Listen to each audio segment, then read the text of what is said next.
When you were talking earlier about it's not fair to Terence the way he is not marketed, but he should be promoted more. And you felt when someone asked him about marketing himself that wasn't right. I mean, I won't say it's not right. I just don't understand it. Dean and Bob as the next. I don't understand it. Like I've seen guys come from other countries who don't have a base here. Is that for Glenn, Dean, or Bob? Which one? They get promoted and they get pushed, and they should. This is the land of opportunity, United States of America. So they should come in and have an opportunity to make it and make a name for themselves. But my question is, the gentleman said, what does Terence have to do to become a household name? Dean and I will talk about over the coming days. I think he did his job.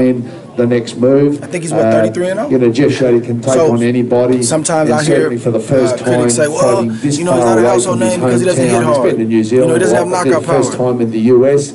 There's a few little things that we've heard over here against a guy who wasn't supposed to knock out. And I've seen him do that multiple times. We'll weigh up all options. It's a matter of Terence has to do anything other than being himself. Looking at the entire picture of his career. You can get behind him.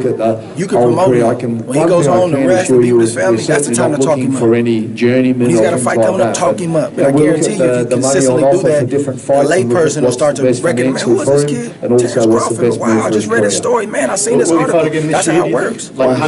You guys have a job to do, and you guys do a great job at it. The fighters have a job to do. He did his job tonight. Now it's time for everybody else to get behind him and show their appreciation by lifting him up.